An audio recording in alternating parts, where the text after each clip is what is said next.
Heritage, Infrastructure, and Cultural Policy will now come to order.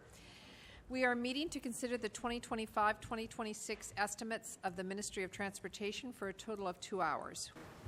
The folks east of Toronto have been very patient, and I am glad to hear the minister ask about the Bowmanville, or talk about the Bowmanville GO extension. Do we have a date for when that will be completed, or a rough estimate? We continue to make good progress on it. We work on that project very specifically with CPKC, who own the line on it. So our conversations with them continue.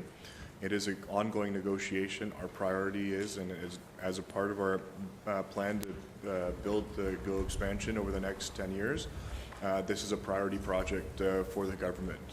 And so we continue to have dialogue with the members of CPKC on the additional tracks, on the upgrades that continue to need to happen to enable those service enhancements, and that's what we've committed to. On the Lakeshore East Line, for example, we have made improvements to those services just as recently as this past month, and those are a recognition of our partnership with them, but ultimately, as we make a commitment in the future to continue to build out the infrastructure investment needed to expand that is what we will do. Thank you.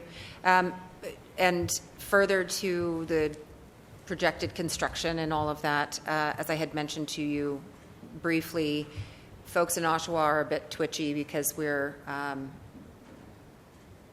hearing about the construction shutting down our Simcoe Street in Oshawa, which is the main drag, so to speak. And so I'd like to know if Metrolinx, or if the minister is aware of or can connect with Metrolinx and get us an answer.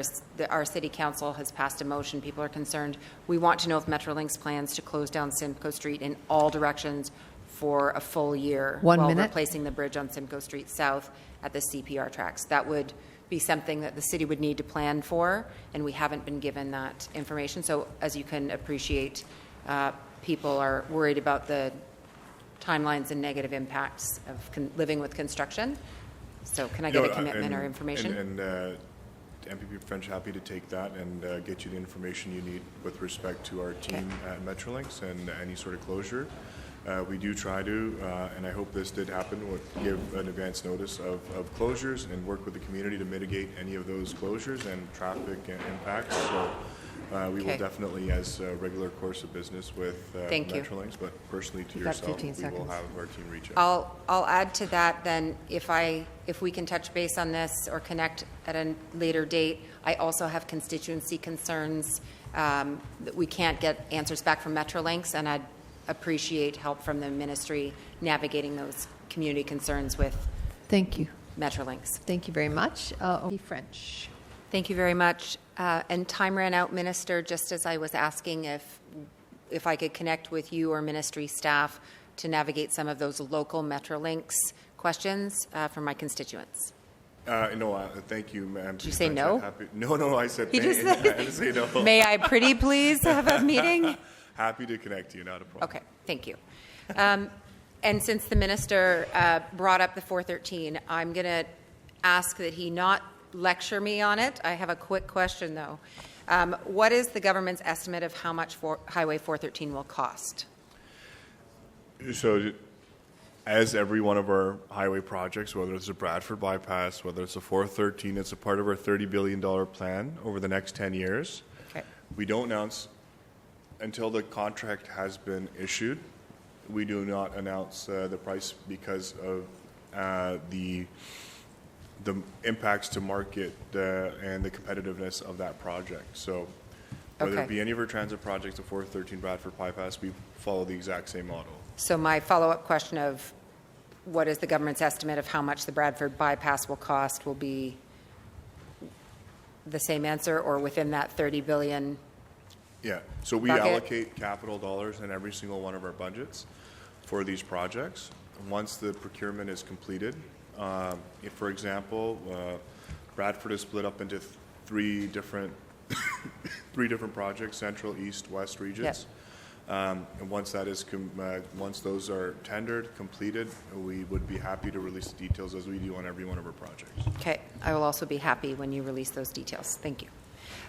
In 2020, the government announced that it would finally move ahead on the long-planned and long-delayed widening of Highway 17 from Arnprior to Renfrew. The project was listed in various infrastructure market updates as being in pre-procurement, but then was bumped back to the planning stage and then disappeared altogether in Infrastructure Ontario's most recent market update. Has this project been delayed again, or in what year will this section of Highway 17 be widened as promised? We're committed to the project. This is something that continues to be a part of our plan to build for the future. I will ask Al to maybe speak to it specifically, if you don't mind. Yeah. And so if you're going to answer that, I appreciate it. I also am wondering, MTO has built roads well since MTO became a thing, right? That's the track record. So when you have so much history of building roads, I'm just wondering if MTO is taking control back from Infrastructure Ontario, if we're bringing it back, all of that. I'm curious about this project, if it's been delayed again, what the plans are for it. I appreciate that you're committed to it, but yes. There's two parts to that. IO plays a role, but highway delivery is the construction of the highway still falls under the Ministry of Transportation. We use IO in some circumstances on some projects. So Garden City Skyway would be a project which we collaborated with IO on for contracting advice, but ultimately all of our plans are run through the Ministry of Transportation. But if you want, did we take this one back from IO? Maybe I'll let Ellen. Okay, and I'll stop interrupting temporarily. So we are prioritizing this work and advancing some advanced works necessary to prepare for the highway twinning. But our plan is to go to Treasury Board to change the delivery model from what the initial model was, which was a P3 that was established as a plan years ago. Yep. And we're working with Infrastructure Ontario to determine the best approach to deliver this project, and then we'll take that to Treasury Board and get the approval to proceed with the project under a different model.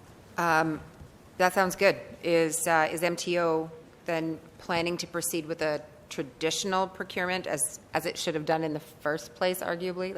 I have faith in MTO to build roads. I do not have faith in this P3 model that is really expensive and really problematic, as we've seen.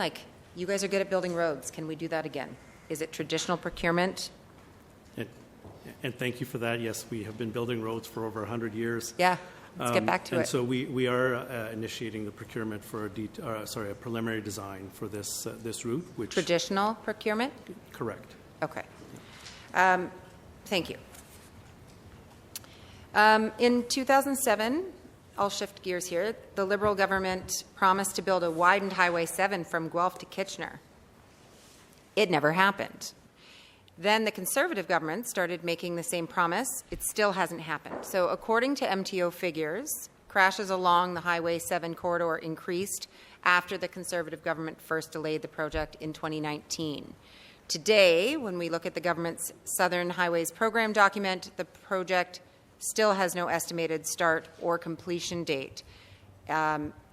We see fast-tracking highway projects and mega projects in the Toronto area, but I would like to know, why are communities outside of Toronto still waiting for long-planned and long-delayed projects like Highway 7? So thank you, MPP French, for that. We had multiple phases that enable the work for Highway 7 to be fully completed.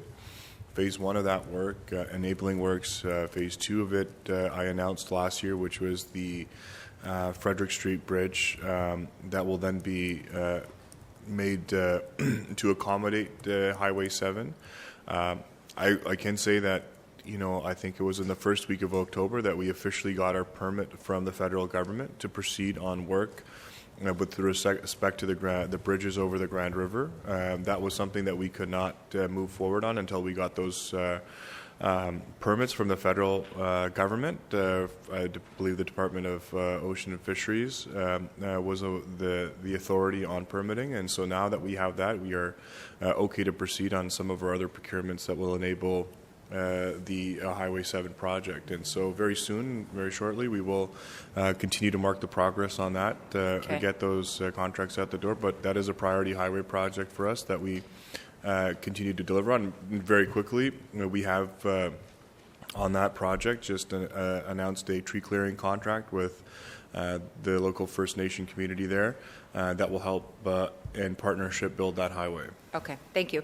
How about the Morrison bypass? Can you say when this long-planned and long-delayed project will begin construction or be completed?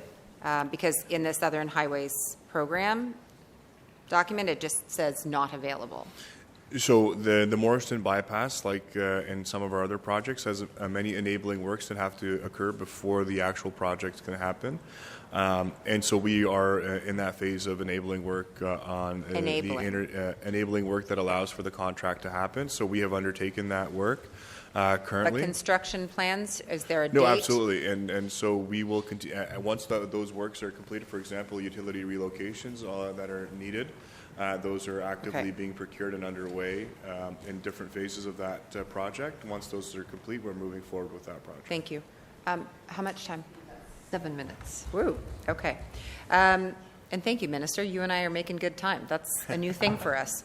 Has the government awarded the contract to study the feasibility of building a 3-story tunnel under Highway 401? Yes, we have. Woo, okay. And who won the contract? It is a Canadian company.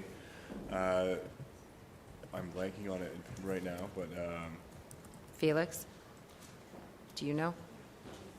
WPS, right? WSP, sorry. WSP. Okay, and how much does the government plan to spend on this study? This initial phase of the study, what's it?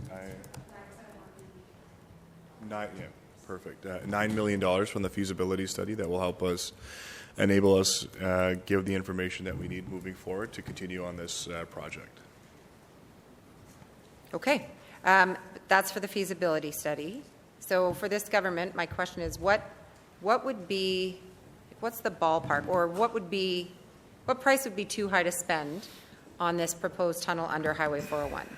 Well, is it like is 50 billion too much, or 100 billion, or 150 billion? Do we have a cap? I believe the cost of not building is far greater than Good line. The cost of not building is far greater, because the data in itself shows if we travel the 401 stretch today, right now, we know that it is significantly slower than it has been 10 years ago. The population growth, the capacity, we need to build, and then if we don't build in the next 10 to 20 years, that travel time is probably going to double. And so we need a solution. We believe the solution to that is a tunnel under the 401, and that's what we would like to proceed with. I find it fascinating that you believe that, but I'm glad to ask these questions. I think it was a year ago that we started talking about the tunnel, so it's interesting to see where we are and where we aren't a year later. But the sky is the limit. Is that what I'm hearing on the tunnel costs? I think ironically, underground, for many years, sky's the limit? I think for many years, previous governments have lacked the vision to invest in infrastructure that looks beyond 5 to 10 years. And I think this is a transformational project that we need to build to make sure that 20, 30, 50 to 100 years from now that we have the appropriate infrastructure. And if we don't, doing nothing is not an option for us. And so while we study the feasibility of this with the transitway, the 3-level tunnel, we're excited because we believe we need it. I'm glad you're excited. I am dubious at best. What will happen while we're digging this tunnel? Do the cars on the surface level, where do they go? Is it still drivable while we're digging? I'll give you an example of the 401. No, I want that. I want to know if we're digging under the cars. Are the cars on top? I'm just curious. The cars above the 401 will continue to operate. Okay, absolutely. just checking. So and I'll give you an example. The Scarborough subway expansion, for example, we tunneled under the 401. as actively as cars were above. So obviously safety Okay. is a key priority for us, but absolutely that would be a priority of this project, is to ensure that the traffic on the And I 401 do does look not come forward to to a halt. the feasibility study and seeing all of those safety assurances. And I'll pass the time to my colleague. There's 3 minutes left. MPP Begum. Thank you very much. Time is of the essence. I'll stick to the, I guess, cost of transit construction. The cost of rapid transit construction has skyrocketed, and we just heard both of you talk about that. The cost of the Ontario line is $1 billion per kilometer, which is nearly 3 times what the Toronto-York Spadina subway extension cost in 2017. A few months ago, transit expert Alan Levy said that the cost of building rapid transit in Ontario are now the second worst in the world after New York City. Might there be a connection between Metrolinx's skyrocketing cost and its refusal to be transparent and accountable in how it spends its public dollars? The increase in cost of transit is consistent with what the world has seen. We've seen significant increases in how much costs have increased. We're building in one of the oldest parts of the downtown core, one of the densest parts in the downtown core. And we're in this position because previous governments never built the infrastructure that we needed to have this vision of building additional lines. And so Premier Ford, our government, have committed to that vision. We continue to build. But the increase in cost of transit is not unique to Ontario. And a half minute. So we are the second highest in the world. How is that justified? So it's not, we're not really in line with everyone else. There's a variety of areas in which we have passed legislation to expedite the process of building transit. The Building Transit Fast Track is one of those key landmark legislation that allows us to move quicker on permitting, allows us to exempt ourselves from specific EAs, that allows us to get shovels in the ground quicker and faster. The Ontario line, for example, is a project that we have a shovel in the ground on every part of that line. Which, when you compare to projects started under previous governments, like the Eglinton Crosstown, was not the. It was not a priority for them. We know that. We continue to work on ensuring that we get these done quicker and faster. But the cost of transit 30 has seconds. gone up all across the So world. my and next- sort of cited in many reports. So speaking of cost, my next question is, how many vice presidents work at Metrolinx at the moment, including what's embedded private consultants? Well, look, we are Just a number, Minister. I have literally 20 seconds left. Public transit in the history of this province. And How many the vice history of North presidents? America, and we'll continue to work towards delivering on that agenda. Very much. That's the end of that round. Now, Increase in Unfortunately, I don't have any more time left. MPP French, you have 2.5. Thank you. Quick question. Is the public on the hook for the cost of breaking the operations contract with Deutsche Bahn? Well, as a part of our plan to continue moving forward, like Are we on the hook for as the per cost any of contract, breaking the operations? as per any contract, the terms of the contract will be fulfilled as per the terms of it in Well, a the legal contract process. can't be fulfilled. The contract was broken. So are we on the hook? It would follow any sort of regular termination process Okay. that occurs. And how much will the public be paying Deutsche Bahn to not operate the GO Rail system? Well, as a part of every contract that is issued, Okay. once those discussions have completed, we'd be happy to Thank you. detail And that information. I have a question that, so as an MPP, I've been doing this for 11 years, and I've never actually had to file my own FOI, but Metrolinx has put limits on our research team, so I'm doing it all by myself. Weeks ago, I was contacted by a whistleblower who said that Metrolinx was covering up a material error in its financial disclosures. I sent an FOI request for records of the CEO, of the CFO discussing any error, and got back a response from Metrolinx saying that there is a, quote, large volume of records. Is the minister aware of this material error in Metrolinx's financial disclosures to Treasury Board, I understand? And if so, will he tell the public what this error is? We have audited statements that are before the board, verified by auditors. So if there's material error, that would be noted in audit. But that has not been put forward to us. Okay. I promise when I get those records that I will share it with you. The and member has probably 60 the province. seconds. Okay. Last question, and I know we don't have time to get into the bike lanes and safety camera stuff, but will the minister pass a regulation to allow the City of Toronto to install bike lanes on Parkside Drive so that more people don't die? It would have to be in regulation since we're here. Sorry, which street, sorry? Parkside Drive. The bike lanes are part of the city's plan for traffic calming, but they would require now a regulation since they've been banned. Can they have that to keep Our people position safe? is if it removes a lane of traffic, then no. Time? 20 seconds. 20 seconds. Okay, in that case, does the minister know what the government will say to the family of the next person who dies on Parkside Drive?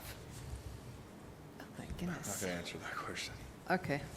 That's, we're out of time, but thank you very much, everybody.